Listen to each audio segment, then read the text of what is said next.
You don't have abs, but you do have cellulite? Well, didn't you know that that's a problem? You need to fix that. That's not normal. There are two main reasons why we fall into the trap of dieting. One is because diet culture is an absolute master at fabricating issues that need fixing with a product or service that you buy from the diet industry. So what was once just a natural occurrence has now all of a sudden been created into this thing that is wrong, that's not normal, that we need to be concerned about, that we need to solve. Wait, you don't have abs, but you do have cellulite? Well, didn't you know that that's a problem? You need to fix that. That's not normal. The second reason is that diet culture preys upon our vulnerabilities that we acquired as a result of past completely unrelated traumas, normally in our childhood. And then it offers us solutions to those vulnerabilities through dieting. You're feeling lost, hurt, lonely, confused, worthless? Well, take back control with dieting. Dieting will give you attention, love, value, worthiness, purpose, beauty. And the best thing of all is it will make you acceptable in the very world that hurt you, as if you're the problem. Couple this with bombarding us with images of really ultra skinny, ultra fit people, and then normalizing that as if that's the standard and as if everybody could attain that easily, and that if you can't, then you're the problem. Well, now we're starting to see the calorie counting, labeling food as good and bad, secret eating, binge eating, restriction, guilt, shame, really harsh exercise. So really, dieting actually exacerbates the issues and doesn't deliver what it promised. In actual fact, it makes us feel even more ostracized from society. It makes us feel like we're not good enough, we don't fit in, we don't fit unless our body looks a certain way. I've got these issues, I've got sugar addiction, I've got binge eating disorder, I overeat, I secret eat, I need to stop all my cravings. These are individual symptoms that we adopted when we tried to ignore the core issue at hand in the first place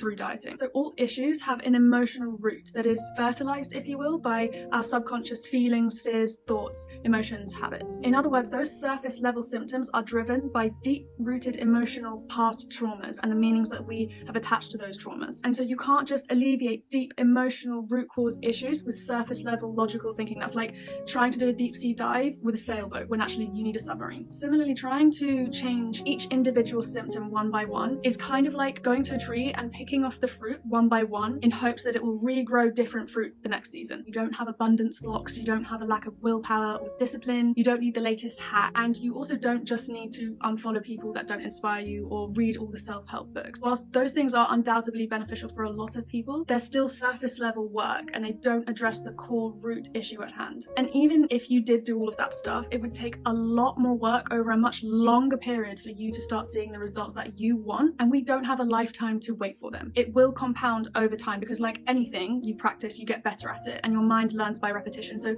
you could be doing all this stuff on the surface, but if you don't address the subconscious fears, they will stay on autopilot in the back of your mind. What are your internal root cause feelings, fears, emotions, and what are your past traumas that are governing the way that you live your life? What meanings you have attached to certain events, or what lessons you have interpreted from certain events? This is what lays out the blueprint that your mind follows, and it governs everything that runs your life, the way your autopilot setting is. What it is that's been holding you back and what you've been carrying around for all of these years that's stopping you from changing your life. If you want to let go of calorie counting and beating your body into certain shapes and sizes, and let go of obsessive thoughts about food and your body, and really heal and transform your relationship with food and your body, and learn how to truly take back your control and live the rest of your life and create the life that you want and desire, then I can't wait to meet you. Thank you so much for watching.